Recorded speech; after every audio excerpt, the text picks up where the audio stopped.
It was dark and dreary. What kind of place was this? Really, light man.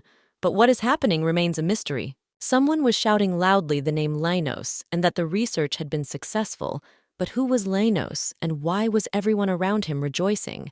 Someone began to loudly congratulate the ruler of the magic tower. It turns out that Lynos is the ruler of the magic tower. She had heard this name in a novel she had recently read.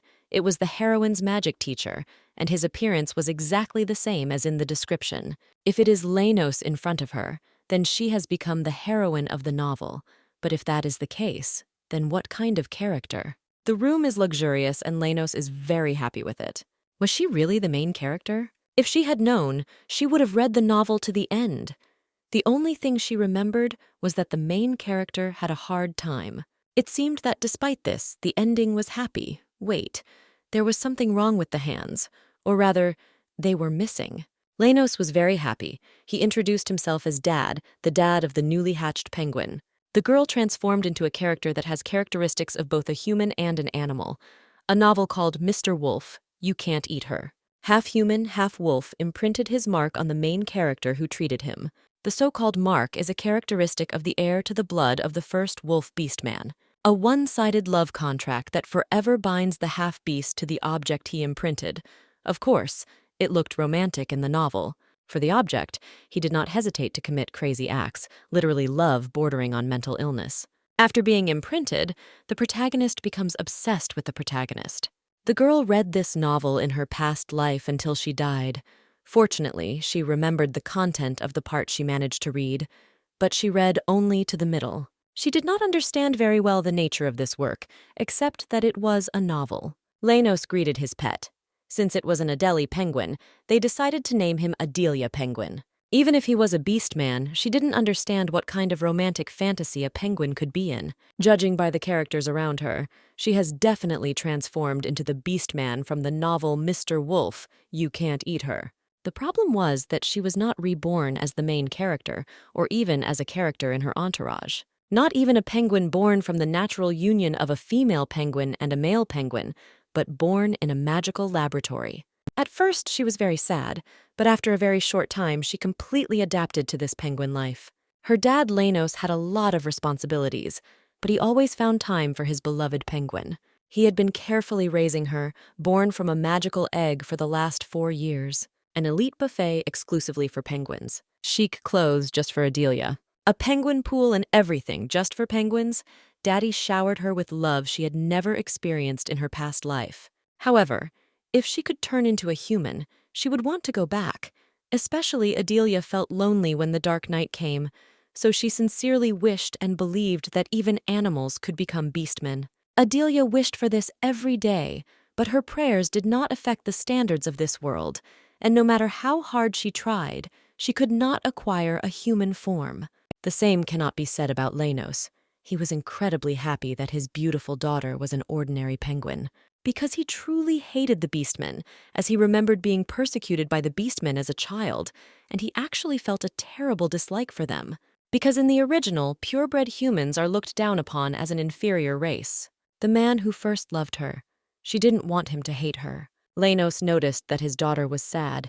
He immediately began to worry that something was hurting her. Just when Adelia had accepted everything and come to terms with reality, that guy showed up. He knew Adelia as the same penguin child that Lynos said died and could not survive. Suradel, a human killer whale from the Vale family. The appearance of this guy sounded like an alarm in the penguin's head, and not because his face was overly handsome. She didn't understand how he could be a secondary character. There was something suspicious about Suradel, because the killer whale should have black and white hair, and his was surprisingly silver. Obviously, this was a cliché, or there was some secret origin. What was even more suspicious was the Vile family. In the original, they were a minor family with no explanation, but here they were a family that conquered the continent. And also a character with such a hair color. Didn't that mean that his appearance distorted the entire original plot that Adelia knew? Yes, a human could change the original narrative, but she, being a penguin, would be unable to do anything if the main content of the novel changed. Suradel was extremely surprised, as he was a penguin lover, but for the first time he saw an individual that was not afraid of him at all. Lanos clarified that by penguin lover, the guy meant that he was not averse to eating tasty penguin meat, in which case everything fell into place, because killer whales eat penguins. And that was what was strange about him. The guy laughed and said ironically that, unfortunately, he had never tasted penguins, but that was all temporary. Suralel leaned towards Adelia and said that since she was not afraid of him, they could become good friends. He touched the penguin's cheek, which she didn't like at all, and she tried her best to show it. If Adelia didn't like the touch on her cheek, he decided to try touching her beak. The penguin was ready to bite the impudent guy on the finger, which is what she did. Even this did not frighten Suradel. The more he looked at Adelia, the more he liked her, especially her crazy eyes. At that moment, she realized that her action would lead to something undesirable. After the first meeting with this guy, Suradel, he came again and noticed that the penguin had a very passionate look. The guy admitted that when Adelia looks at him like that, he gets embarrassed. The next day, he came again, saying that he felt like they were getting closer. Suradel was already so close, he thought, that he asked permission to call the penguin Leah. He came to Adelia's house every day. She still couldn't understand. Wasn't he tired of it? He didn't care that the penguin openly expressed her dislike for him. Come to think of it, he used magic when she bit his finger. It was unusual for a beast man to be able to use it, as in the original story. Magic was only available to pure-blooded humans. Her father told her that the Vale were the only family of beastmen who used magic, an ability only available to pure-blooded humans. It was very strange. Adelia had no idea what would happen to her while she was trying to figure out the true nature of Suradel. The next morning she woke up as usual, but there was one big change. She woke up as a human. Adelia was very surprised and alarmed by her sudden transformation. Even though she really wanted this, she was now worried about whether her dad, who hated beastmen so much, would be able to accept her. She didn't want her dad to see her like this, so she thought about how she could quickly turn back into an animal. Before Adelia had time to do anything, she heard her dad's voice calling her for a walk, if she had already woken up. With tears in her eyes, the girl decided to take this step. She decided to run away until she found out how to transform back. So she decided to leave for just a while, but when she woke up, she realized that someone had kidnapped her. Adelia overheard the kidnappers talking about how they had struck it lucky to have captured the beast man the Velas wanted so much. The feature that made them so happy was that the girl had black and white hair, which was what they needed. The Vale family couldn't quite believe that the beast man they were looking for had been found. Suradel opened the cart and saw her there with frightened eyes, Adelia. The girl could not believe that the guy knew everything from the beginning. That was why he came to her every day, and that it was he who ordered her kidnapping. The only thing that seemed strange to Adelia was his face. Suradel called his mother to see for herself, and the woman was horrified by the way the girl was being treated. The woman's name was Bella. She was the head of the Vale house. She immediately asked her son to free the tied child. He began to free Adelia, asking if she was in pain and repeating how sorry he was. This reaction seemed very strange to the girl. She even assumed that it was not his doing. Looking into Adelia's eyes, Suradel said that she seemed familiar to him, as if he had known her for a very long time. The kidnappers were about to leave when Bella stopped them and asked with anger in her voice who ordered them to bring her like that. After all, they were looking for a fellow tribesman, not a criminal. She demanded to know why they had brought this tender child so rudely. She ordered the guards to immediately seize and imprison these criminals. Turning to Adelia, the woman regretfully apologized for what the girl had to endure. The head of the Vale house introduced herself and then asked where the girl's house was so that she could get her back safely. It seems that they were really looking for a child similar to her, but did not want to bring her to the estate in this way. But Adelia still has not learned to turn into an animal, and if she returns to the magic tower now, it is unknown whether her father will take her back. The girl turned to Bella with a request to teach her how to transform back into an animal from her human form. She said that she was initially in the form of an animal, but suddenly became a human, but does not know how to return to her original form, so she cannot return home yet. At the end, Adelia added that she does not want to hurt someone dear to her, which is why she cannot return home yet. Bella warned the girl that it might take some time, offering to live with them until she could turn back. In fact, they were looking for a child similar to Adelia for one reason, The woman could no longer have children after one accident, so they spent decades looking for fellow tribesmen so that their line would not end. As a result, the woman was unable to find anyone who looked like her, let alone her fellow tribesmen, and this was decades from now. Adelia's appearance was like a miracle, so Bella really wanted to help her. The girl didn't quite understand what the woman meant, but one thing was clear for sure. They needed her. Adelia agreed, but it still seemed strange that Bella was so worried about her. It felt like she was missing something important. Looking at herself in the mirror, she found a huge number of similarities with the head of the Vale family. Black hair, white inclusions of a similar shape, and even white hair on the inside. Finally, Adelia realized that these people mistook her for a killer whale. They definitely thought she was a killer whale like them. Before that, she was not herself. And then, looking at them again, she understood everything. Bella and the girl looked very similar. The spots of the killer whale and the penguin were similar, but at least their location should have been different.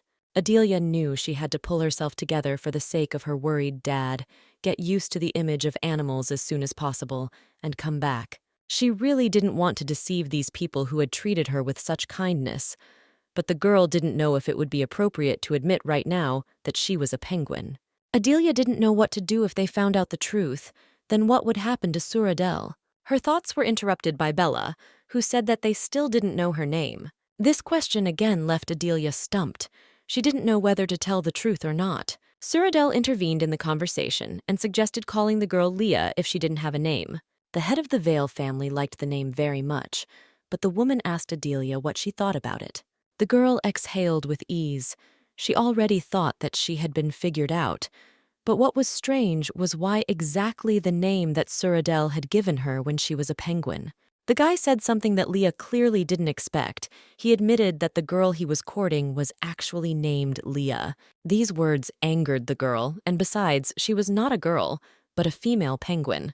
The guy came close to Leah and asked, more importantly, if she was afraid of him. Having looked at Suradel more closely, the girl suddenly realized that he was actually quite nice. She almost fell for his looks but came to her senses in time, asking why she should be afraid of him. Adelia said that she had nothing to fear. Suradel wouldn't eat her. The guy smiled slyly and asked where she got that idea from. He came very close to her, gently tucked her hair behind her ear and told her not to worry, as he did not touch creatures of his race. Suradel said that he likes gullible people. The girl suddenly started screaming that he was a fraud. True, the guy had always been like this, even when Adelia was a penguin, but she couldn't understand why he continued to act like this. Looking into the girl's eyes, Suradel said that he really liked her voice. Now he liked Leah, standing in front of him, much more. It was a disaster, and it was not for nothing that my father always said that there was no cure for madness. Over a cup of tea, Suradel reported to Bella that he had asked the staff to show Leah to her room. The woman was interested to know what her son thought about this girl. He noticed that a little time had passed since the humanization, but the communication, surprisingly, went smoothly. Bella agreed with her son. The girl was too good to live like an animal.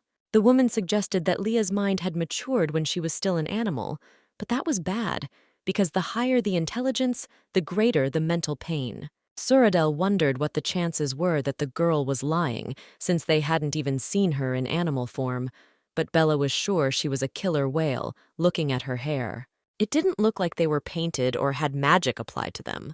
What really alarmed the woman was that her son called the girl by the name of the penguin he visited. Suradel didn't give any clear answer, except that he simply liked the name. Bella didn't understand what the guy was thinking. He couldn't have fallen in love at first sight.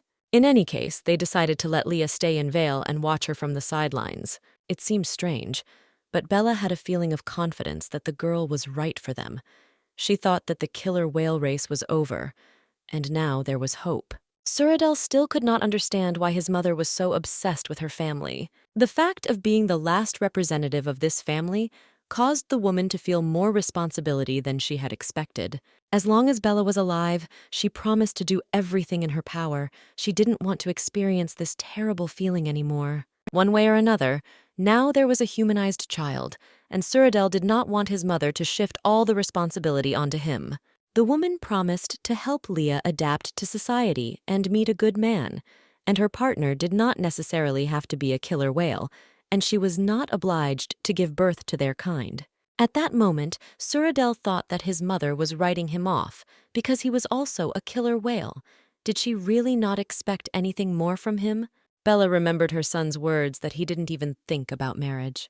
From his eyes, she realized that it seemed Suradel had fallen in love at first sight.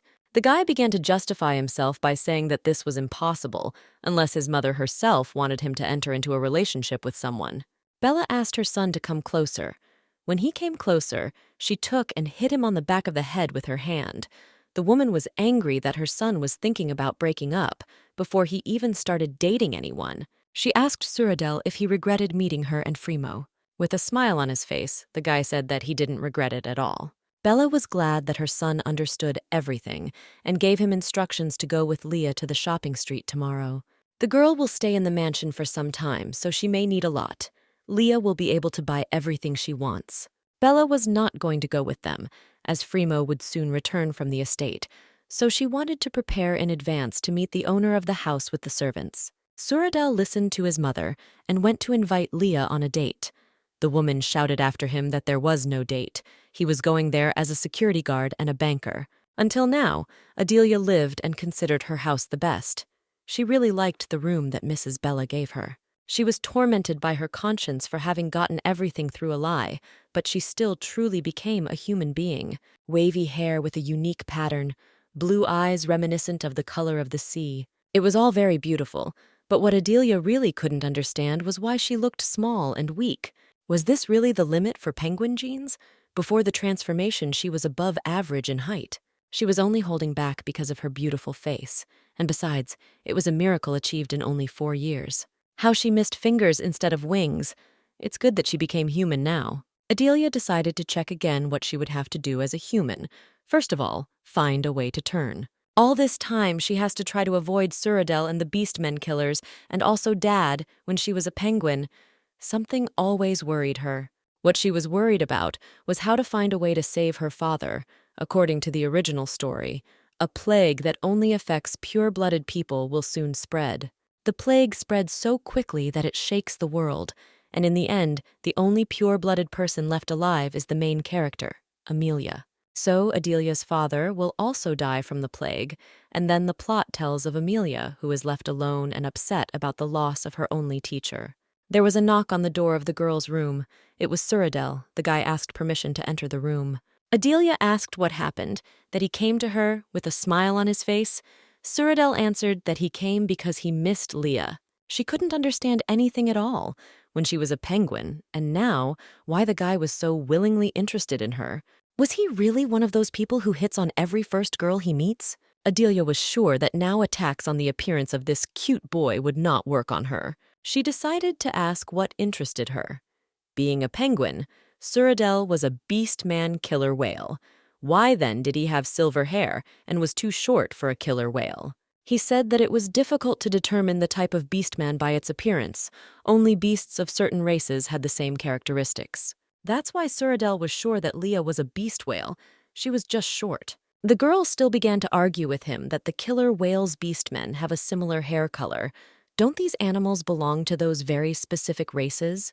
The guy said he would tell me why this was happening, but a second later, with a smirk on his face, he said it was a secret.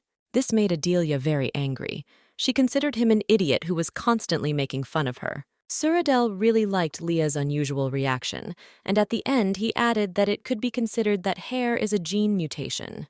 The girl demanded to show her because she didn't believe it. The guy couldn't believe his ears. Adelia demanded that he show himself in his natural state right now. Suradel took off his clothes. Without taking his eyes off the girl, he asked if she wanted to see him in such a natural state. Adelia started screaming for him to put his clothes back on. She wasn't talking about this state, but about his beast-like appearance. Exhaling with regret, the guy said that he thought that Leah wanted him. His jokes made the girl very angry. Suradel offered a deal. She shows her true form, and he shows his. The girl reminded him that she didn't know how to address him, in which case the guy promised to wait until she learned. Suradel thought that Leah was a beast killer. She could not reveal who she really was. Even if she learned to turn, she would still never see the guy's true appearance. The girl was afraid to imagine what would happen if this guy found out that she was the same penguin from the tower. Suradel came close to the girl and whispered in her ear so that she would not worry. He was more patient than he seemed. After Leah finished her business, the guy promised to go with her to the lands of the Vale family. There was an island surrounded by the sea. Since he considered her a killer whale, it would be much better to train with comrades. The girl could not believe her ears, because if she was seen during training on the island, she would not be able to escape. Her anxiety was drowned out by the penguin she saw on the seashore. Leah suggested training simply in the mansion, but Suradel rejected the idea, as it was pointless without water. Taking the girl by the hands, the guy said that her mother would be sad if she heard this, because killer whales cannot be content with small places. Adelia was confused. She didn't know what to do. Since she planned to return after learning how to behave like the beastmen, she decided that before going to the island, she needed to learn and escape. If the killer whales can't be content with small places, then how does the Vale family live in a city house? The girl asked. Suradel said that the people of the Vale family stay in human form longer than others, and in addition, using the magic of movement, they can go to their territories. It was for this reason that most of the servants were from a different clan, and there was also the fact that there were almost no beastmen of the killer whale clan. The beastmen had to periodically return to animal form, otherwise they would become very tired and turn into an animal. Adelia remembered that in the original, the Vale family couldn't move in the middle of the street. They had to turn into animals when going to the island, so they couldn't stay in the capital for long. The wolf beastmen with their excellent physical abilities became knights. The elephant beastmen with their distinctive manual dexterity became masters. Fox beastmen with their graceful appearance became the main characters of scandals. Leah's thoughts were interrupted by Suradel, who asked the girl why she called him that. Adelia didn't understand what was wrong. Should she really call him young master? It turned out that he didn't mean such a formal address, but something a little more tender. Leah interrupted him, saying that if he wanted to hear sweet words, he could hang out on the streets. Suradel smiled, saying that there was no greater bliss if she would call him that, but he simply wanted an affectionate address. The guy hinted that he and Leah should start getting closer, but the girl pretended that she didn't understand what he was talking about, citing the fact that they had seen each other today, and that was more than enough. If so, Suradel asked what Leah's first impression of him was, and the girl briefly said that it was bad.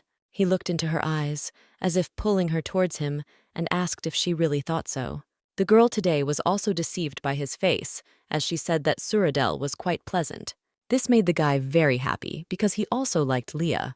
The guy took some kind of stone out of his pocket and said that he wanted to give it to another Leah, but she left, so he gives it to her. Suradel said that his Leah likes this.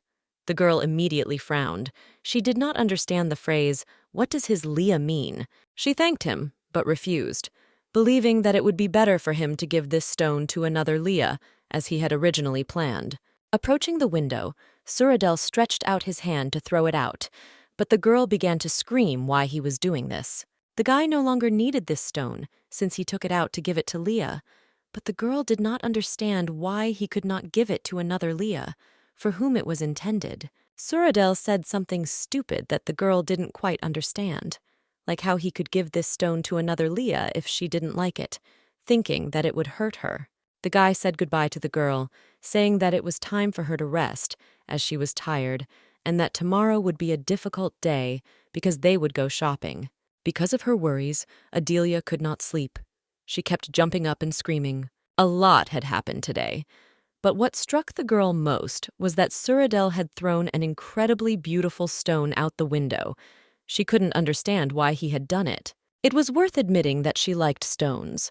Ordinary stones were to Leah's liking too, but she liked beautiful and expensive ones much more. One day, when she was a penguin, Suradel asked her if it was true that Adelie penguins liked rocks. Indeed, the peculiarity of the Adelie penguin was that he liked stones. The next day, Suradel brought the female penguin a precious stone.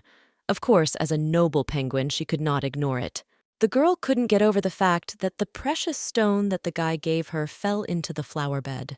Adelia didn't know what he wanted to show with this, but she decided to quickly go down, pick up the stone, and return. Her eyes were filled with happiness and excitement as she rushed after that stone. The girl stopped abruptly. She could not understand what was happening to her. Her body ached, her head hurt. She felt sick. If you think about it, the night before she became human, similar things happened to her body. That night, Adelia also fell ill, but at the time she thought it was a mild case of flu. However, when she woke up, she became human. The last thing Leah thought was that if she became a penguin right now, her authenticity to the whales would be compromised. The sleeping penguin was discovered by Suradel. He knew this would happen. He carefully picked up the penguin, not understanding why he was overexerting himself like that when he didn't know the state of his body. In her sleep, the girl heard a gentle voice similar to her father's. In fact, she was very scared because she suddenly became a human, left home, was kidnapped, and that she hid her essence from the whales. Adelia's greatest fear was that her father would turn away from her when she was born as an animal, and she was overcome with despair and fear. For her dad was the person who was the first to understand what family love is. He was her whole world. Leah began to think that if her father was gone, how would she live on? Even if she was a prisoner, she begged her not to abandon her. Suradel gently hugged the penguin to himself, reassuring her that everything was okay and she was safe. The guy assured her that everything would be fine when she woke up. Adelia woke up to the bright sunlight. She felt so heavy, as if something was lying on her. Opening her eyes, she couldn't believe them. Suradel was lying next to her. The girl couldn't understand why this young and crazy, tall and handsome guy was here. Could it be that this asshole had gotten into her bed? Waking up, Suradel gently brushed the hair from Leah's face and, smiling, asked if she had really missed him so much that she had come to him. The girl started shouting throughout the room that she was in her room. A second later, she looked around and realized that this was not the room she had received from Bella, but she didn't understand why it was here, since she had fainted in the hallway. Besides, she seemed to have returned to her penguin form, but how that happened was even more incomprehensible.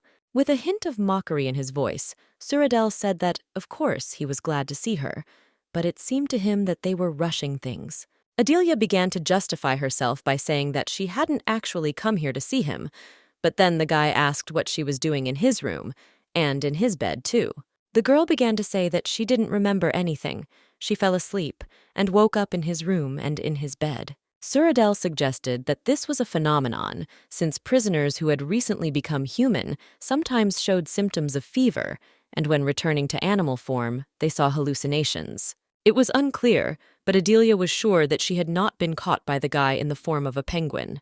The girl apologized for entering his room without permission, assuming that the guy was surprised and angry. With a smile on his face, Suradel said that he liked the fact that Leah came to his room without realizing it.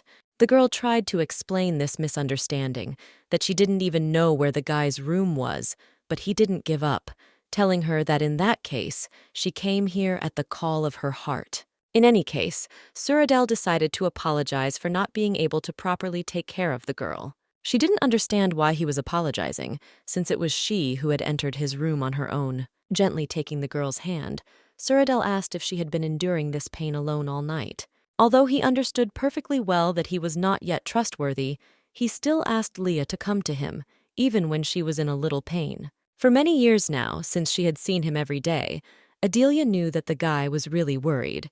However, she was here in the guise of a killer whale. As if doing her a favor, she promised that even if she got sick, Suradel didn't have to worry about her.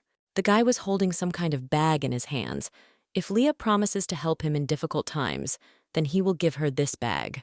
Adelia found out that this was her stash, which was taken away by the kidnappers. Suradel didn't ask her to promise just like that. He was really worried about the girl. It was all unstable, since she had only recently turned into a human. Leah didn't understand what was going on.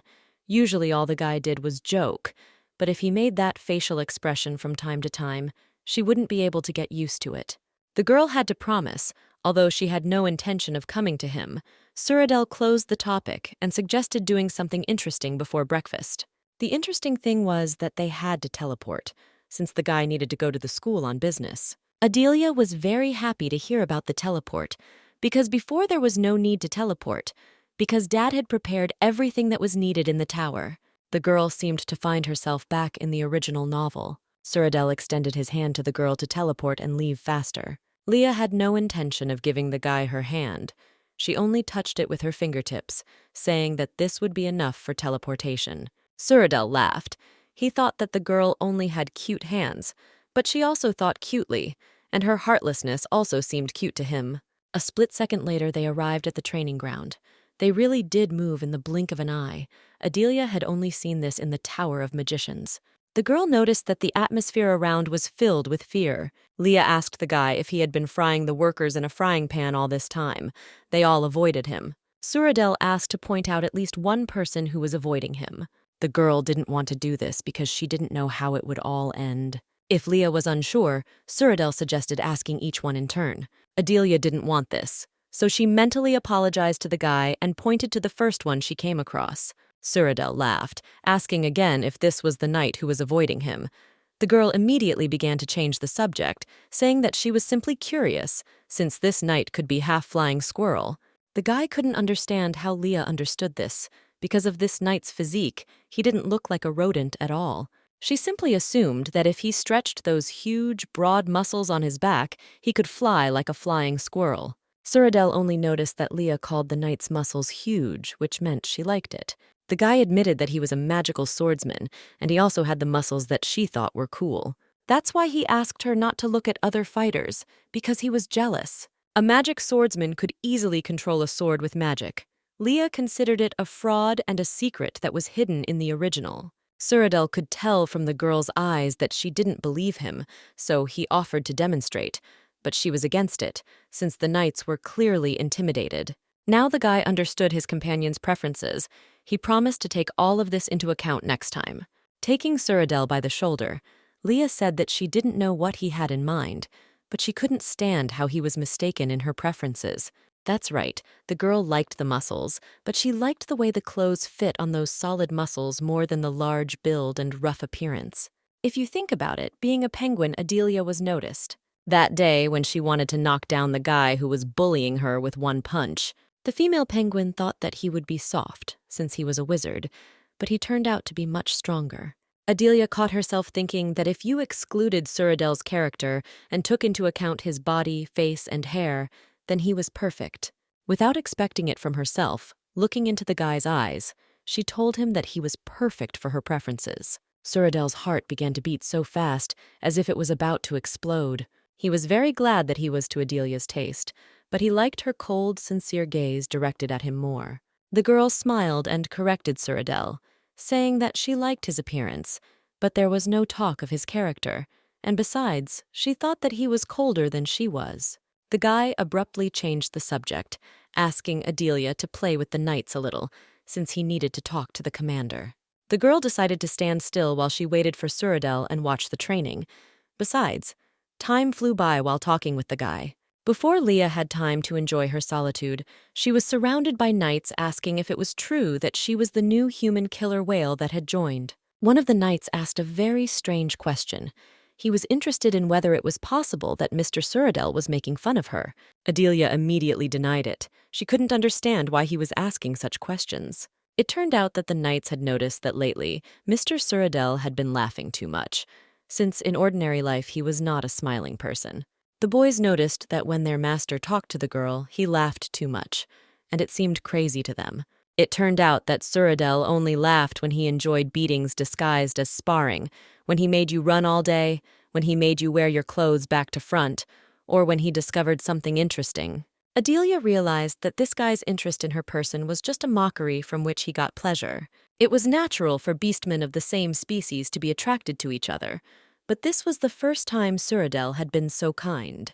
The knights concluded that the boy fell in love at first sight. Adelia did not believe these words. She believed that Suradel's interest was not love. It was similar to the attitude when she was a penguin, because when a person sees something small and cute, it attracts in a natural way.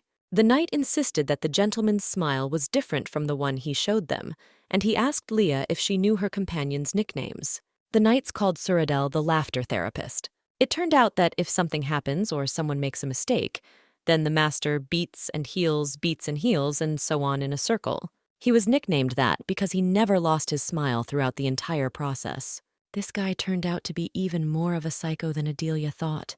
She already started thinking about running away, since she is an animal. The girl's thoughts were interrupted by Suradel, who suddenly appeared and asked if she had made friends with the knights and what they had talked about.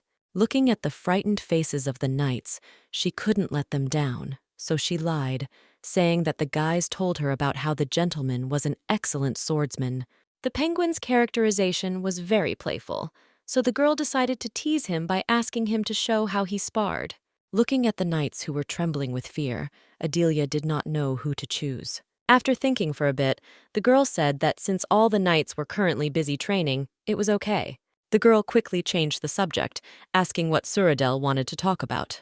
It turned out that he asked the leader to select a few knights to act as escorts for Leah, as they would be needed in the future. The girl didn't understand why she needed an escort. Suradel said they are a family of whales who are tasked with protecting the endangered orca population. Adelia didn't need an escort. She asked to be assigned a maid. The guy assured her that she should not think about anything, but just enjoy life. Besides, he was sure that the girl loved money, jewelry, power, and strength. This was all true, of course, but Leah started screaming that she didn't need any escorts. Indeed, the characteristic of penguins was that they love money, jewelry, power, and strength. Suradel compromised and offered to choose the girl one companion instead of 3. Adelia didn't care whether it was 1 or 3. She wanted to close the topic, asking not to nag her like a mother. But the guy responded to this too, saying that if she needed a mother, then he would be one for her. This made the girl very angry. She even allowed herself to say that she hated him. But Suradel reminded her that just recently she said that she liked him. Leah reminded him that he had only said that he was her type and nothing more. The guy covered his mouth with his hand in surprise, assuming that the girl only wanted his body. This conversation made Adelia lose her temper, and she started shouting that at what point did everything turn out like this? The knights watched this scene and found it amazing, as Leah was the first person other than Lady Bella to treat Lord Suradel so calmly. The guys had the impression that this couple had been together for 10 years, and not as if they had just met yesterday. Adelia had already had a hard time getting rid of the temporary maid yesterday, and with an escort, it would only be a matter of time before everyone found out she was a penguin. She didn't know what to do with this stubborn guy. The girl's eyes were drawn to the crazy, handsome guy. She immediately began to scream and point her finger at him so that Suradel would make him an escort. Adelia ran up to him and asked if he was a black cow. The guy confirmed it. It turns out that the girl heard about him from her maid when she was a penguin. The guy didn't know how the girl knew everything, but it was true. With her eyes shining with happiness, Leah asked the guy to be her escort. This request confused the knight. He asked the girl if it would be okay if someone like him accompanied her. It was a bit harsh of the girl to behave this way, but she realized what a stroke of luck it was. Knights like this could be fooled even with their eyes closed, and Adelia was very good at it.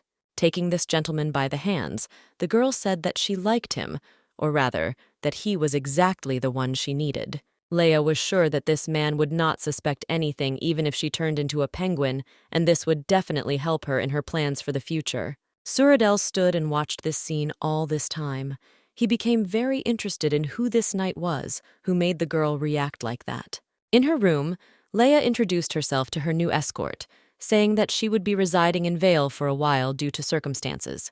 The knight's name was Hanu, and since the girl trusted him, he promised to give his life to protect her. The guy asked the girl to speak to him more simply, without addressing him as Sir. Adelia decided not to delay and get down to business. She told Khan that she had a personal request for him. In fact, there was a real reason why the girl chose Sir Hana. When she was in her penguin form, she had a devoted servant named Ypres, who often told her the story of her twin brother. Leah was going to contact Ypres through Sir Hana.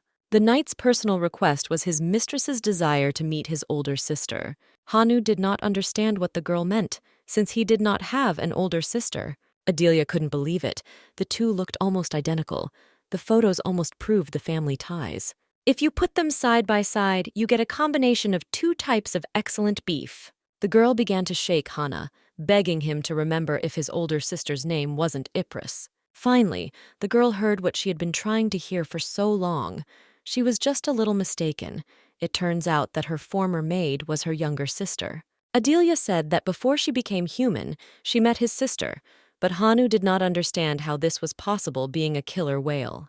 Taking the knight's hand, the girl began to tell him that she was actually very worried. She was very grateful to Lady Bella for her hospitality, but they were new people to each other, and the girl was in a new environment for herself. The girl tried to cry after saying that it would be much easier for her if she knew at least one person. Adelia felt terribly sad when she thought about her dad. She really wanted to see him and even go back to him right now. The girl was very scared because her father would hate her when he found out that she was a beast man, and she also had not found a way to cure the plague. Leah needed a person she could trust, and that person was Ypres. When she thought about her dad, she couldn't stop crying. Seeing his mistress's tears, Kanu promised to bring Ypres, even if he had to knock her out and drag her there by force. Suradel suddenly entered the room, and just then saw Leah and her companion holding hands in the middle of the room. His eyes filled with anger, he asked in a stern voice what Sir Kanu was doing here. Adelia had failed to clear up the misunderstanding between Suradel and Sir Kanu, and since she remained in Vale, she had to go to the city to buy everything she needed. In the clothing store, Suradel decided to inform his companion that he would be forced to reconsider Sir Khan as an escort knight. Leah tried to explain that it was a misunderstanding and they were not lovers, but before she could finish, she heard an invitation from her companion for a date. When refused, Suradel stated that he was not going to stand by and watch as they attacked her right after the girl gained human form. Leah warned that if he thought that way, then he should also stop behaving so obsessively. This conversation in raised tones was interrupted by the saleswoman, who asked if Leah was going to buy the dress she was holding in her hands. When she opened her bag, the girl realized that the amount of money her father had for emergencies was greater than she thought. Now she wouldn't have to worry about starving to death if the Vale family threw her out on the street. And besides, Adelia had secretly picked up the jewelry that Suradel had thrown out yesterday. In fact, the guy was worried about Leah. He was also going to buy her everything she wanted, but it seems that her attitude made the girl more ignorant and carefree. When the female penguin found out that Suradel was going to buy her everything she wanted, her attitude changed at the speed of light, and she agreed with him that if she was touched, it would be real trash. The guy gave her the go-ahead to buy whatever she wanted. Leah's eyes ran wild. She wanted to take everything. The peculiarity of the animal man penguins was that they actually enjoyed shopping. Suradel found this pastime pleasant. This was the very phrase that Adelia wanted to say. Another thing that couldn't help but please her was that the money could be left untouched in case of unforeseen circumstances. On the street, the girl saw people who looked like purebreds from the Magic Tower. They were looking for something or someone. Adelia saw her image. It turned out that they were looking for her. Adelia, the family of Lord Lanos. The people from the tower even suspected the madman from the Vale family. They knew that the guy loved penguins and came to the Magic Tower every day. The most convincing version was that Mrs. Adelia had turned into a human and ran away with the money. Suradel turned to Leah and asked if she had a bag of money with her. The girl couldn't understand why he was suddenly asking if he had really revealed her secret. Suradel said he needed to talk to her, but it wouldn't take long. The guy pointed to the carriage that was heading their way, saying that it was probably on some important business with him. The guy in the carriage didn't like Suradel, so it was worth being patient. Adelia exhaled. One way or another, she had not been caught, but the question was who was approaching them. The girl immediately noticed the stranger who got out of the carriage, tall and with a beautiful build. Before them stood Theodore, the protagonist of the novel and also the successor of the wolf family, which holds the greatest power among the wolves. Initially, he had an unapproachable and cold character, but after imprinting on the main character Anemone, he completely changed and became a person who experiences crushing love. Adelia couldn't believe that Suradel knew the main character. Theodore came to talk about the latest news. He knew that the penguin that his friend had been following had disappeared. He was wondering if he would leave everything as it was. Suradel replied that he had no time for that yet, as he was busy with a precious guest who had arrived to visit their family. The guy introduced that very precious guest with an imperturbable face. Theodore said that he couldn't even imagine what was so valuable about her, but Suradel explained that she was the very same killer whale that they had been looking for so long. Adelia was outraged by the main character's manner of speech. She knew about his impudence. But was he really such a rude person before meeting the main character? What was more important for Theodore was to find out from Suradel whether he was participating in the hunting competition next week. Every 5 years, a hunting competition is held among the leading families of the continent, the event that begins the novel and the place where Theodore and Anemone first meet. While hunting, the main character finds the wounded Theodore. Anemone, like her father, hates beastmen, but he evokes her sympathy, and the girl cannot pass by. As a result, the heroine uses special restoration magic to heal the guy. Thus, the hero, having fallen in love with her at first sight, imprinted himself on her. Now Anemone was busy looking for Adelia. She was the girl's father's favorite student. Even being a penguin, they got along well. Kind and loyal Anemone will certainly try to find Adelia. The female penguin was now worried about what would happen to Theodore if Anemone didn't have to, because he could die. There was only one way, and Adelia started to act, asking him a question that could seem rude. The girl asked if her new acquaintance was by any chance one of those who fall in love at first sight. This question angered the guy. Looking at Suradel, he asked if all the killer whales were as crazy as he was. Adelia herself didn't want to ask this. It just seemed like the girl would have to heal him instead of Anemone, but she really didn't want Theodore to imprint on her. If this fact is ignored, the female penguin will feel guilty because Anemone did not come as she was looking for her.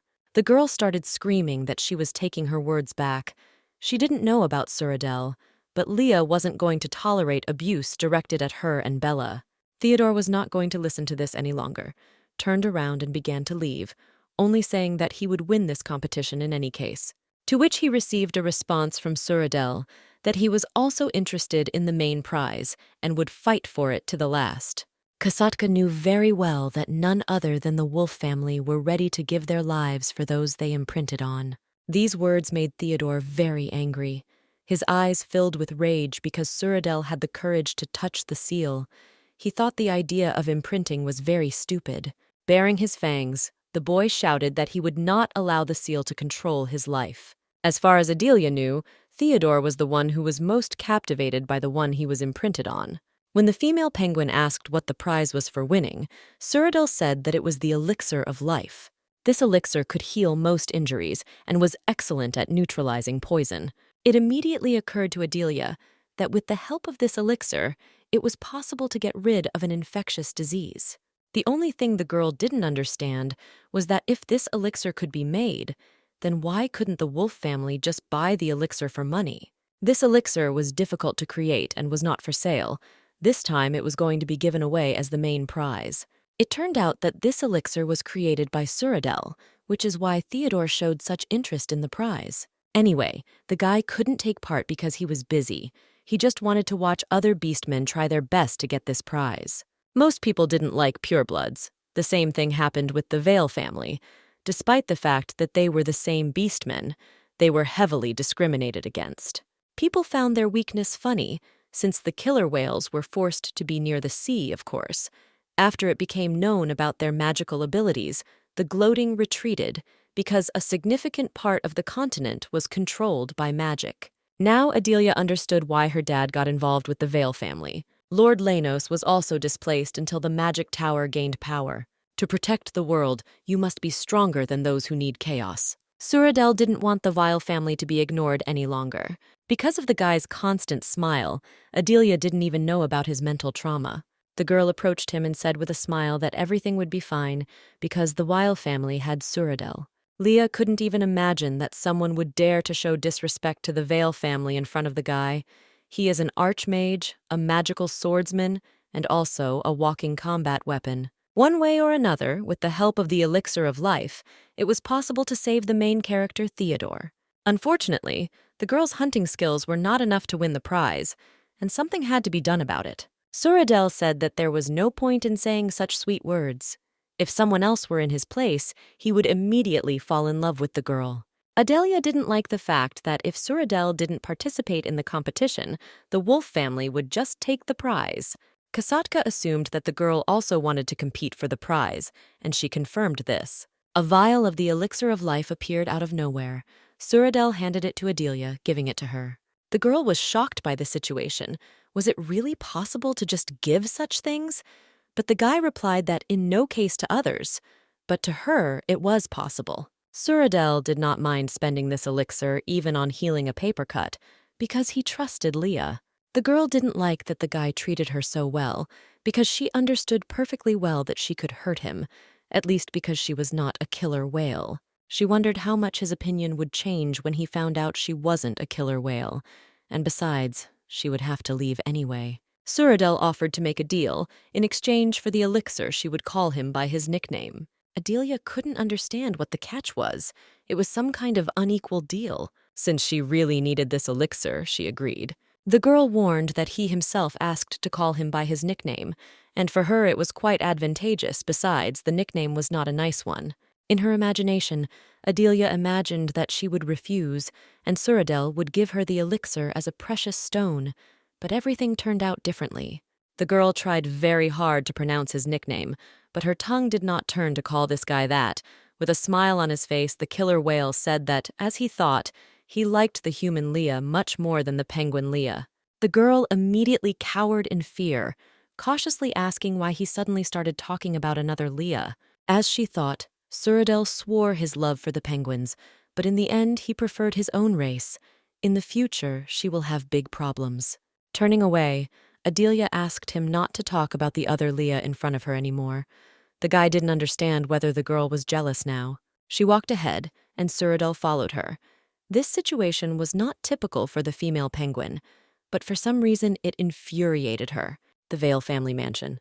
They had barely entered the mansion when the butler appeared, asking if the couple had had a good time. It turned out that the head of the family had returned and was currently having a meal, so everyone was running around and fussing. Suradel was glad to see his father return and invited Leah to join him. The girl wondered if she could. Kasatka believed that of course it was possible, because the girl was their valuable guest, and besides, her father would certainly be interested in her. Adelia became curious about the character of the head of the family. Suradel said that he and his father were very similar, to which the girl quipped, saying that she no longer wanted to meet him. The guy corrected the girl. Since today she was really overdoing it, the female penguin began to justify herself by saying that she was just worried about meeting his father. She didn't want to seem rude, so she went and changed her clothes first. Seeing his guest in such a beautiful dress, which suited her very well, Suradel could not take his eyes off her. With a smile on his face, the guy said that Leah was the best beastman he had ever met. The girl took it as a compliment, but didn't answer, heading straight to the meeting. The dining room on that side of the mansion was perfect. Bella met the boys in the dining room, urging them to come in quickly and sit down at the table. First of all, Suradel introduced his companion.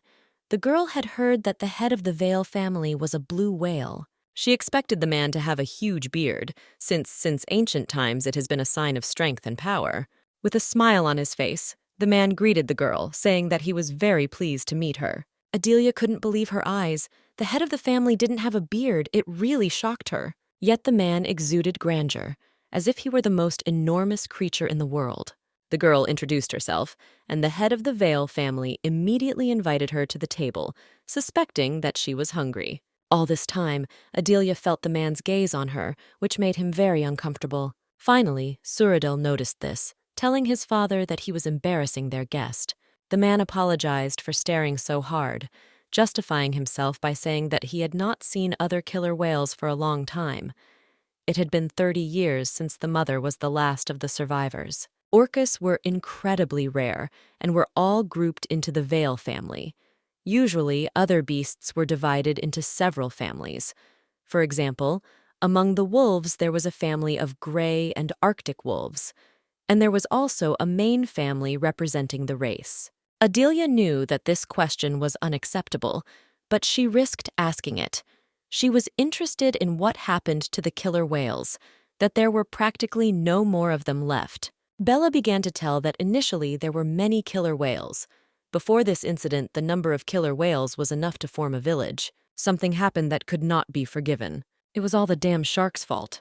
The woman promised to tell about it next time she had the opportunity, but for now, she advised Leah to beware of sharks, since they, by their nature, seek to kill killer whales. The head of the Vale family reassured the girl, as she had nothing to worry about, because as a killer whale, she could learn magic and be safe. Adelia was scared and upset. Even killer whales scared her, and here were sharks.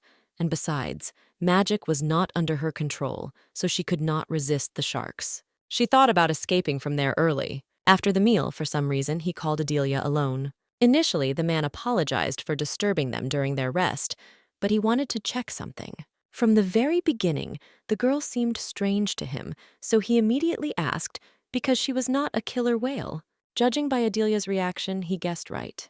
The girl couldn't even imagine that she had been exposed, especially since they had only seen each other once at a meal. It turned out that the race of killer whales has its own hair specifics, and Leah's hairstyle was different from Bella's, only Suradel was an exception to the rule. It was a small detail, so Bella didn't guess, but the chapter couldn't be fooled. He loved the woman so much that he was ready to risk his life. The man remembered that Adelia didn't yet know how to turn back, but there was one drug that could do it forcibly, but it was prohibited. He asked the girl to come closer, promising that he would not scold her. Fear was visible in her eyes. The head of the Vale family didn't know what Leah's intentions were, but he felt that she didn't deceive them with bad intentions. He realized this when he saw the girl spending time with Suradal. The man spoke so politely to Adelia, even though she had deceived his entire family. He began to use magic on the girl, promising that it would not hurt her. Since he already knows everything, Leah decided to tell everything as it is, saying that initially she did not intend to deceive anyone. The kidnappers themselves mistook her for a killer whale. The head of the family imagined how difficult the situation was. He promised that he would not reveal the truth until the girl did it herself. But he still asked the question. He needed to know what kind of animal Leah was, and she told him that she was a penguin. The man was extremely surprised, and he immediately guessed that the girl was the one Mr. Lanos was looking for. The female penguin burst into tears, confirming that she was the escaped penguin. The man laughed. He knew his son's passion for penguins, but the boy had a special attitude towards Mr. Lanos's penguin. Adelia didn't know what to do or say next, so she said that she believed that the head of the Vale family wouldn't tell anyone anything, so she would go. Suddenly, his voice became more serious, and he stopped the girl. The man asked to address him as Fremo, not the head of the house, and better yet, to call him priest. Adelia didn't expect such a turn of events. Only daughters-in-law could call someone that. The girl turned around and left. She realized that apparently they wouldn't kick her out. She could breathe a sigh of relief. Fremo thought about the fact that even he could not predict this. Everything was becoming much more interesting. Leah was filled with mana characteristic of Suradel. The head of the Vale family was even more surprised by the girl's vessel. It was difficult for an ordinary person to cope with Suradel's mana. It seemed that there was no limit to its volume. There was clearly something between them. Besides, it seemed that Leah wasn't afraid of his son at all. Usually, fear arose from the difference in power between the predator and the prey. It was the first time Fremo had seen such a calm beast in front of Suradel. Even he and Bella took a while to get used to it. Moreover, Leah was a tiny Adelie penguin. Whatever the reason, Suradel can't help but be interested in the girl. Unfortunately, she is not a killer whale. But the Vale family may have an interesting daughter-in-law. Leah came to Suradel asking if she could use magic. The guy probably didn't know, but he thought it was possible. Finally, the girl saw the benefits of the spirit. She thought about whether she should ask if she had mana like purebloods or the people of the Vale family. The female penguin's eyes were full of desire to learn. It had long been her dream to wave a magic wand. Adelia wanted to find out if the reason Suradel was interested in her was related to her mana. The guy advised to look into the library tomorrow. There was a lot of knowledge about magic there. The doors to any corner of the mansion were open to the girl. He had urgent business, so he would not be able to join Leah. The girl assumed that the guy was going to look for the missing penguin. She turned out to be right. He admitted that he really liked the penguin, and Mr. Lanos needed help. Although Adelia was worried, she pretended not to care, saying that she was going to practice turning into an animal anyway. Suradel gave the girl complete freedom of action, but asked her not to do anything dangerous while he was away. Taking out a small box, he presented it to Leah. There was a gift with a large, precious stone. In Suradel's arsenal, this was the only ring that could be adjusted in size, and it had summoning magic, so if something happened to the girl, she would be able to call for help. By whispering the summoning spell to Leah, he aroused the girl's anger. She said that if she had to say it, she would never use it in her life. It would be better for Suradel if there was no reason for the call. Opening the box with the ring, looking into Leah's eyes, the guy confessed that he fell in love with her at first sight. Will she be with him? The girl made a face and said that such a thing would never happen under any circumstances. Then, making a face, Suradel fell to his knees and said that this was all he had managed to steal this week, but it was very expensive, so he begged for mercy. Adelia appreciated this joke. She extended her hand and the guy put the ring on her finger. Making a sad face, Suradel asked to touch the girl's forehead before he left. It was suspicious. Was he really trying to joke again? Suradel calmly said that he just wanted to measure his temperature, but if Leah didn't want to, then it wasn't really necessary. But if she suddenly got sick, she would have to contact him immediately. The girl realized that the guy was sincerely worried about her. She herself took his hand and placed it on her forehead. He was taken aback and embarrassed. The next morning, Suradel headed to the magic tower early in the morning. Adelia couldn't say everything was fine. She just wanted to shout that the penguin he was looking for was at his house. To be honest, last night she had a fever and turned into a penguin, fortunately, without any hallucinations and fainting like before. This time, while Adelia was sick, one truth was revealed. While still unstable as a human, when she is psychologically weak, she turns into a penguin. During the day, Suradel was usually always with her, but at night, when she was completely alone, thoughts about her past life crept into her head. Was this really the only way to transform, and there would be no other? Adelia thought. Suddenly, Sir Kanu knocked on the door. He fulfilled the request, but what confused the girl was that the knight came with some kind of huge bag on his shoulder. It turned out that he was not confident that he would be able to persuade his sister, so he decided to act by force. Opening the bag, Adelia saw Ypres. The girl immediately rushed to help her maid. The barely alive Ypres only whispered that she should not come closer. It was too dangerous. The girl pounced on her brother. She was incredibly angry at the way he chose to bring her. It was scary to watch when cows fight seriously. It was the first time Adelia had seen a maid like this. She immediately began to apologize to her. She could not even imagine that her brother would go to such measures. She wanted to end it all right then and there, but since things had already gone this far, Ypres decided to ask why the killer whale needed her. If it was not something important, but just like that, the girl intended to leave, since she had to find her mistress, Leah. Adelia asked Mr. Hana to step outside for a minute. Now that the girls were alone, it was possible to talk. The female penguin was surprised that Ypres did not recognize her. She confessed that she was Adelia and that she was the penguin that everyone was looking for. The maid didn't even want to listen to such nonsense. She warned that if the mistress didn't stop, she would leave immediately and they would never see each other again. Taking Ypres by the hand, Adelia stopped her, asking if she remembered what she had told her before. The girls had a secret that only they knew. The maid told them about it without their father's knowledge. The secret was that the child of the tower's archmage, if not for the money, she would not have been here long ago. There was no way to know this because Ypres was new, and she accidentally broke her father's potion and tore the magic circle, and Adelia pretended it was her fault. Since then, the maid opened her heart to the girl and even told her secrets. The tattoo on her back was the name of her ex-boyfriend, and the umbrella was an iron weapon that allowed her to get rid of that same ex. When Ypres was young, she thought she would marry someone like Sir Kanu. The maid could not believe that Mrs. Leah was standing in front of her. Putting on a serious face, Adelia asked how Ypres could speak to her so coldly, since she thought the girl would recognize her immediately. Tears appeared in the maid's eyes, and she began to apologize for not recognizing her mistress right away. Ypres couldn't understand how her mistress had become such a fragile and sweet girl. She thought that if Adelia turned into a human, she would be the complete opposite. The maid asked why the girl left without saying anything, because she was very worried. Leah admitted that she also missed her and her father very much. Sir Hanu entered the room, but opened his mouth in surprise and screamed loudly. Was Mrs. Leah really a penguin? The knight began to justify himself, saying that he thought something had happened to his mistress because they had not come out for a long time. Adelia made her first order as a human, asking Ypres to take her brother with her so he wouldn't tell anyone.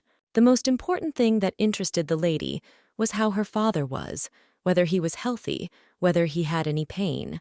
Lord Lanos was in a terrible state. He was like a corpse that just walked back and forth. The entire magic tower was in confusion, looking for the young lady. Ypres didn't understand why Adelia had left. Had she really been kidnapped by this cunning killer whale? The girl said that she ran away herself at the moment when she suddenly became human, afraid of disappointing her father. She stayed here, where everyone mistook her for a killer whale. The maid did not understand why the mistress thought she had nowhere to go. She suggested that they return to the magic tower together. She couldn't, because she knew perfectly well that her father hated beastmen. Ypres tried to assure her mistress that her father would never hate her just because she was a beastman, because if that were the case, he would not have hired the maid. Adelia explained that her maid was a special case, with a special ability to quickly perceive the emotions of others, and she was hired because she could translate the penguin language. Sir Kanu intervened in the conversation. He was surprised that the lady spoke well. If she only recently became human, shouldn't she be bad at speaking? This question offended Adelia. She did not understand why this knight suddenly thought that she should not be able to speak well. Ypres corrected her brother, saying that her mistress was very smart and that her thoughts and actions as a penguin were on a different level than those of other animals. In any case, Adelia has already been caught by 2 people. In the future, she needs to be extremely careful. The maid assured the mistress that in any case, no matter what she accepted, she would be with her if necessary. She would leave the magic tower and find work here. Sir Hanu decided to joke by thanking Adelia for talking to his sister, and perhaps now she has lost her job. The girl decided that it was probably for the best that Sir Kanu had caught her. Plus, since she knew that she and Ypres were blood relatives, it was unlikely that he would expose her. Adelia decided that with the help of these 2, she could come up with a plan to save the main character at the hunting competition that will take place next week. Time flew by. The day of the competition came. In fact, Adelia hoped that the main character, Anemone, would somehow show herself. Even though some things had changed, the story could still go as in the book. Ypres asked the lady if she needed to think more about the hunting competitions, as she was preoccupied with finding the young lady with the glowing eyes. In the end, Adelia needed to save Theodore. The question was whether she could actually save him and what would happen if he marked her. The girl had already prepared, but when she woke up in the morning, she realized that she had become a penguin again. She had so many plans, but the penguin couldn't carry them out. Was it because she was worried about Theodore? She had to think of something urgently, since the temporary maid would soon come to wake the girl up. Suradel knocked on the door. He wanted to see Leah before leaving. Without waiting for an answer, the guy began to enter. The female penguin decided to immediately hide under the bed. Adelia's heart almost stopped from the stress, but Suradel seemed to have left. But that didn't change the fact that she would have to hide until she became human again. With the help of magic, the guy took a picture of this painting, which he saw when he entered the girl's room. If Leah found out, she would probably be angry. But Suradel cast a relaxation spell, so Leah would forgive him for taking the photo. He knew that this little penguin would undoubtedly get into trouble, although that was part of her charm. After returning to human form, Adelia arrived at the hunting competition. Suradel, as usual, headed to the Tower of Magic, and Bella and Frimo were busy preparing for the competition. The girl decided that she would use this opportunity to save Theodore. Leah approached Bella to ask permission to go to the water with Hanu. Having stroked the girl's head, the woman happily let her go. She thought that Leah missed the water. The water zone was at the base of the mountain, so it should be safe. But just in case, she gave the girl a flare, in case of an emergency. In the original story, Theodore was attacked and fired a flare, but someone must have sabotaged the flare and it didn't launch. It was always better to take as many precautions as possible. Sir Hanu did not understand why his sister had tagged along with them. Ypres replied that her mistress had entrusted her with an important mission. The bag that the maid was carrying contained a robe and a mask. Ypres and his brother froze in bewilderment at what the mistress was going to do. The maid had potions in her hands. One changed the color of the eyes, and the second the voice. But the effect of this potion was only 15 minutes. Given that Ypres knows all about leaving a mark, physical contact with the skin was necessary for this to happen. Therefore, Adelia completely covered the exposed areas of her body, and by changing her voice and eye color, she prepared herself for any unforeseen troubles. Leah was sure that after such preparation, Theodore would never mark her. If someone marks simply because they were saved, it means that this someone is in love with their savior. Leaving a mark was simply a romanticized curse. Adelia gave orders to Khan and Ypres that from now on, even if they had any doubts, they would have to follow her orders. The girl and her companions headed deep into the mountains, where hunting competitions are in full swing and many dangers await them along the way. It seemed that Sir Khan was more afraid of being in the forest than the girls. He kept silent, repeating that there were animals of enormous size living here. A huge boar jumped out of the bushes at the travelers. It did not look like an ordinary wild boar. Its eyes glowed bright red, and the animal was more furious than it seemed. The girls entrusted the knight with dealing with this wild beast, and they themselves rushed further into the depths of the forest. Adelia understood that Sir Hanu was the knight who protected her. He was especially sensitive to her safety and could become an obstacle to her plans. The girl believed that the knight would deal with the mountain beast without any problems, so she was not so afraid for his life.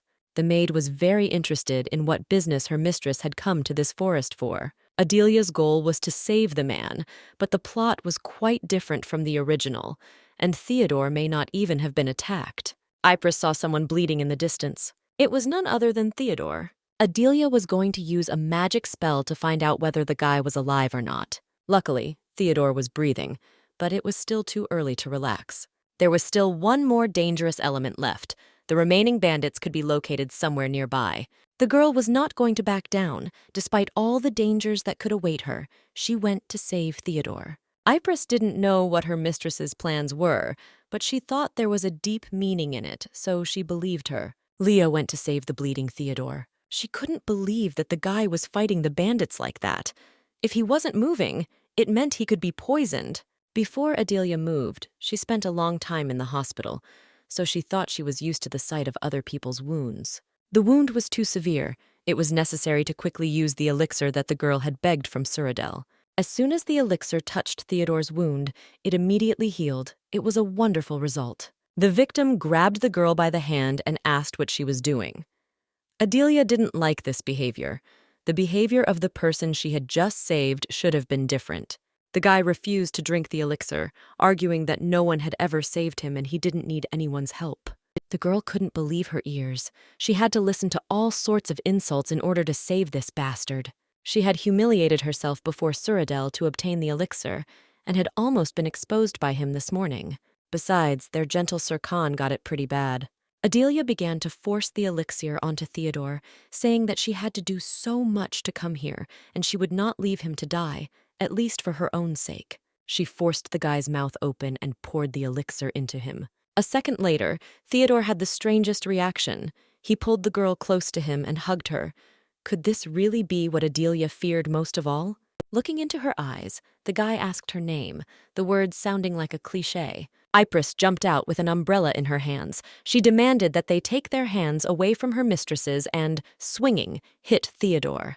With horror in her eyes, Adelia looked at the almost lifeless body. The maid recognized this guy as the same Theodore from the Wolf family. Ypres remembered the sudden wind and the young man's gaze. It was the very thing that Leah was so afraid of. The girl found it so romantic that her mistress saved Theodore's life, thus receiving the mark from him. Adelia did not understand such ardent admiration.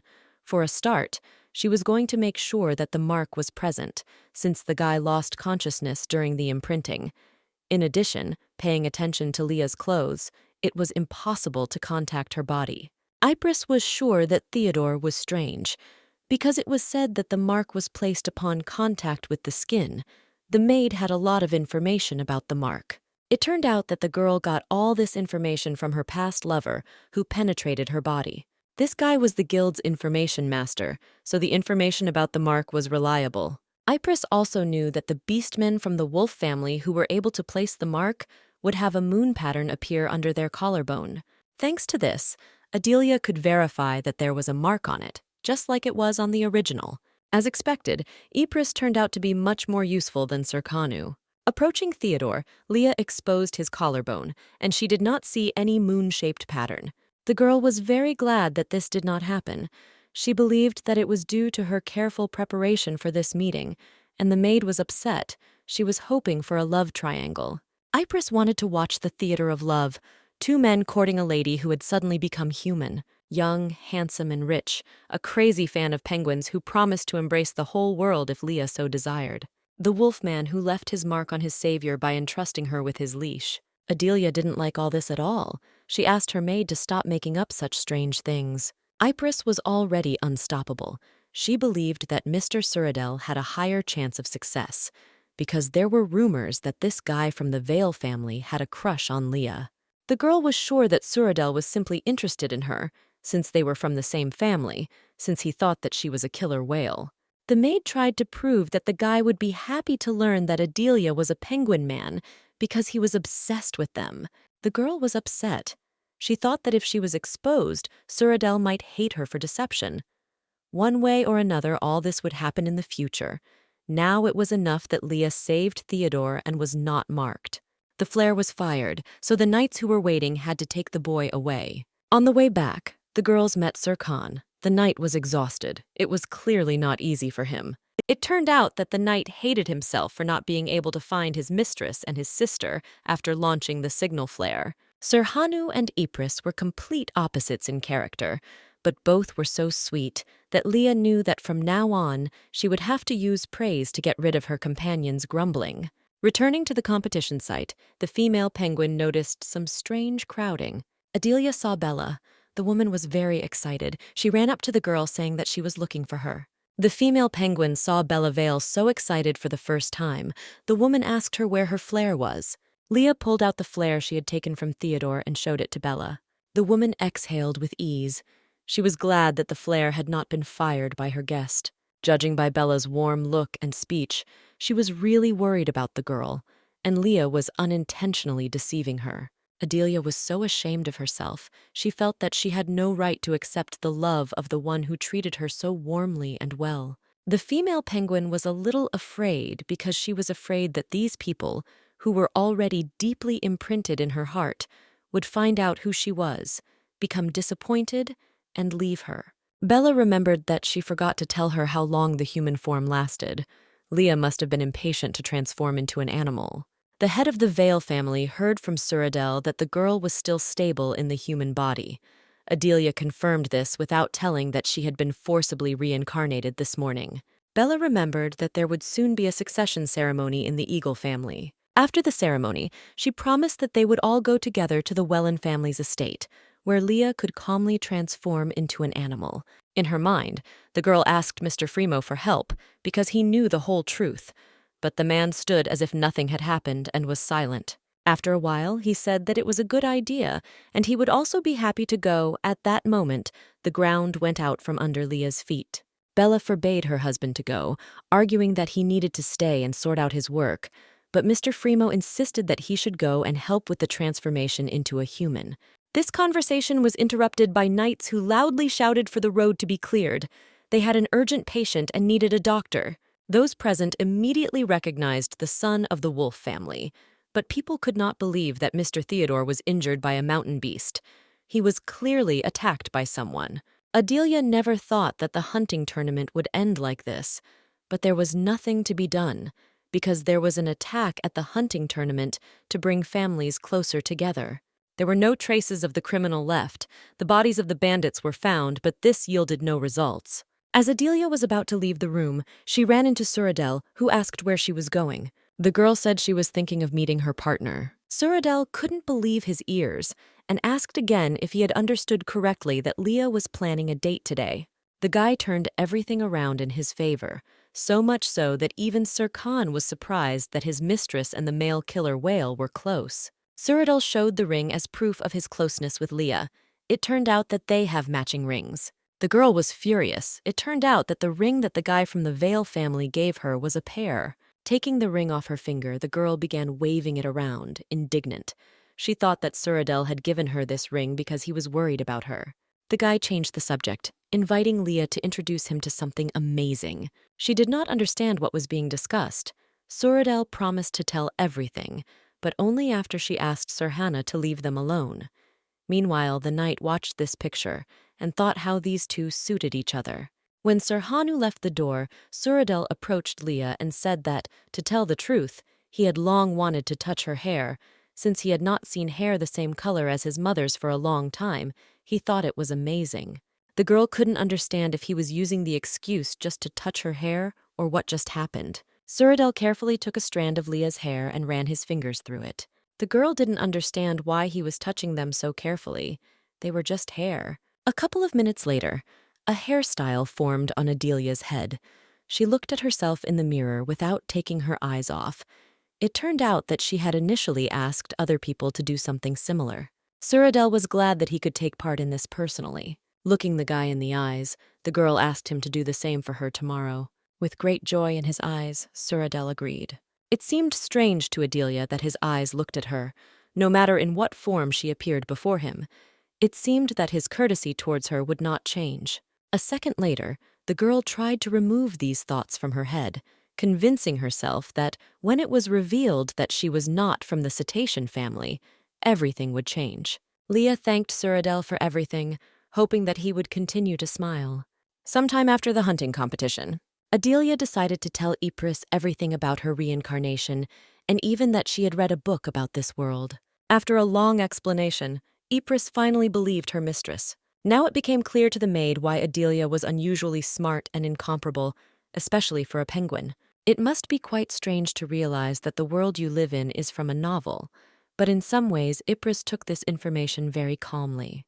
While telling all this, Adelia tried to remember which family attacked Theodore, but she couldn't.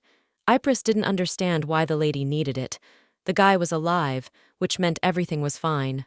The maid reminded them that they needed to find a way to avoid raiding the whale's territory, and Leah wanted to check something about that. She was going to find out Suradel's true identity. Adelia confirmed that the events from the hunting competition actually happen in reality. This is why the extinction of purebred humans seems inevitable, since the plague will also appear. The girl needed more information to prepare. Ypres didn't understand why it was necessary to find out Suradel's identity if the lady wasn't sure that he was somehow connected with it. But the whale family was rarely mentioned in the novel. This seemed strange to Adelia, because with such an appearance, the guy should have been at least a secondary character. Suradel was also very capable, with top-notch magical abilities and the best in combat. Ypres didn't want to admit it, but that's how it was. In the novel, only people could use magic. Adelia was going to infiltrate the island of the killer whales to find out when they started using magic. The maid asked if the mistress really thought that Suradel was in charge of everything. The girl couldn't answer this question. She just wanted to find out everything, since it all seemed suspicious. Ypres was always confused by something. She noticed that even the beastmen who were at the top of the food chain bowed their heads before Suradel. However, he did not have such an effect on Adelia. The girl never noticed it, but her servant, just the thought of it, sent shivers down her body, and the beastmen instinctively bowed down to him. Even as a penguin, Adelia was never afraid of Suradel or even any other beastman. Ypres suggested that the characteristic trait of Adelie penguins is fearlessness. The girl remembered that Frimo was fascinated by the fact that she had mana. Usually beastmen didn't have mana, so her characteristic was related to magic. Adelia decided to find out later. In any case, it was necessary to first collect more information in order to prevent the plague and save her father. Taking her mistress by the hand, Ypres promised to do everything in her power to help her. Since she worked in the tower, she had many pureblood people as friends. The maid could not let them die. Adelia suggested that if they couldn't stop the plague, they could find someone to make a cure. Some secret master who was good at healing, had powers, but was rumored to be crazy and eccentric. Perhaps Ypres knew that very man. Since the lady had entrusted the girl with her secret, she was obliged to justify her trust. Just as Adelia had once protected Ypres, so the girl had to protect her mistress. The female penguin was happy that there was someone who loved her regardless of species. Leah hugged her maid tightly and tenderly and confessed to her that reuniting with her was the best decision. Ypres was walking through the city to that very meeting when she unexpectedly met Suradel, who noticed that every day she wandered around the city in search of her master, and now she looked much more calm and relaxed. Had she really found what she was looking for? The maid was frightened by the surprise and immediately turned the question to the guy, asking if he had already given up, since he was so partial to their lady. The guy laughed stupidly, asking why he would suddenly look for a female penguin, since she was not in any danger at his house. Ypres's eyes widened in surprise. She was outraged that the guy knew everything and kept silent. Smiling, Suradel said that he knew everything from the very beginning because it was obvious to everyone who was with Leah. The guy asked when Ypres would stop working in the wizard's tower. She should be next to her master.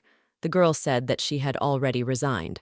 Suradel promised to sort this out, telling Ypres to come to them, and he would register her as Leah's personal servant. She was very happy to hear this, however. She did not understand why the guy decided to help her. Smiling, he replied that it seemed to him that Leah would be comfortable with a familiar and close person, especially since she had been worried about something lately. Ypres immediately agreed, but Suradel had a condition that his guest would not find out about this conversation. The maid didn't like the idea of hiding anything from her mistress, especially something like this. With excitement in his eyes, Suradel asked Ypres if she herself wasn't curious about how Leah would react to finding out that he knew all this time that she was a penguin. For a second, the girl imagined this and came to the conclusion that in any case, her mistress would be very nice. Ypres asked that if everything became public when she was not around, Suradel should imitate Lady Leah's reaction for her. The man the girls were going to lived quite far away, and since he was Ypres's former lover, he probably went far away on purpose. The maid remembered the latest news from the castle. They said that Sir Theodore had not left his chambers since the hunting competitions. There was a high probability that the guy would not appear at the Orlov family's inheritance ceremony. Adelia was scared. She didn't understand what was happening because Ypres told her that the wound was not serious. The maid didn't know what to answer. The only thing she had in her head was the thought of a love triangle. Sir Kanu suggested to his sister that she tell him an old story about the beastmen. Adelia immediately asked to tell her this legend quickly. She thought that it was somehow connected with the original story. This legend was widely known among the beastmen of the continent, according to which the first beastman was a wolf. Once upon a time, there lived a wolf who fell in love with a human. He made a deal with a demon in order to become human and be with the girl he loved.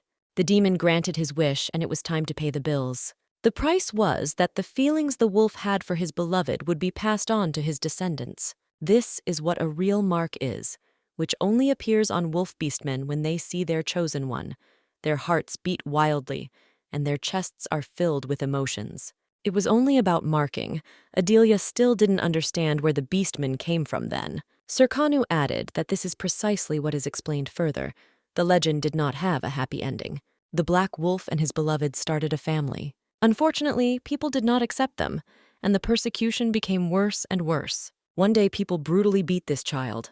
That day, the black wolf turned to the demon again. With tears in his eyes, he asked to fill the continent with beastmen so that no one would poison them anymore. Since then, ordinary animals began to turn into people.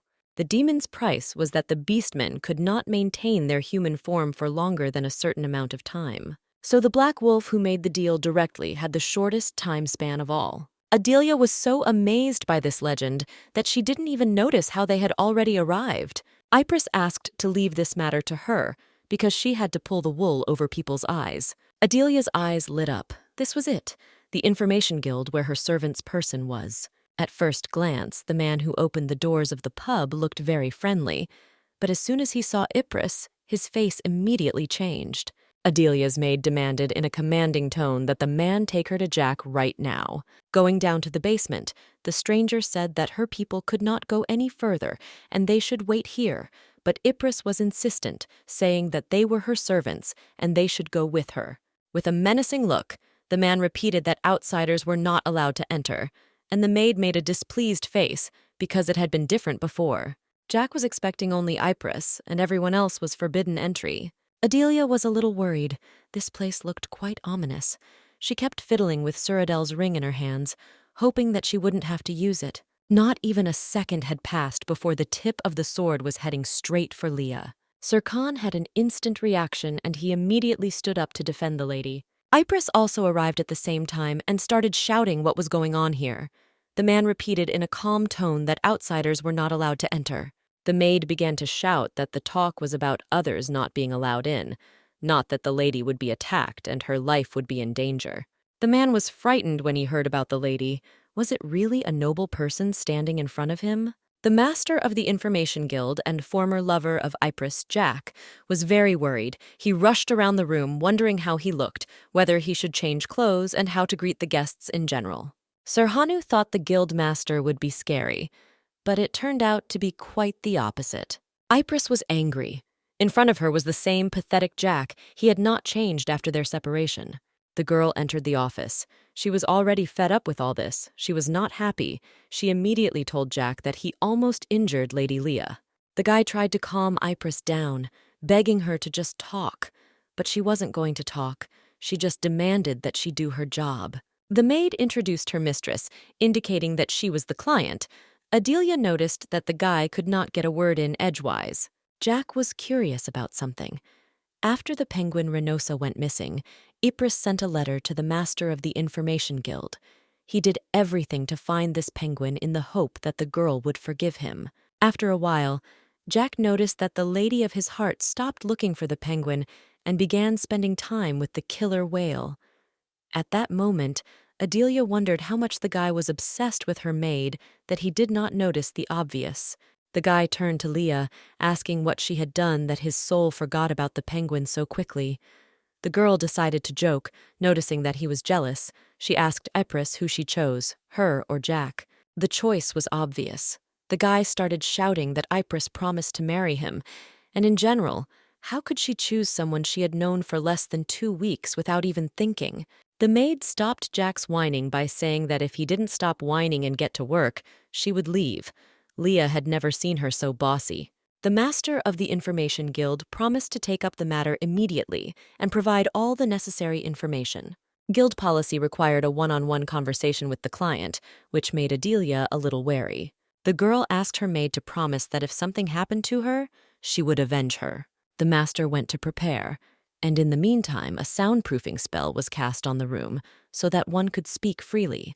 The atmosphere changed abruptly.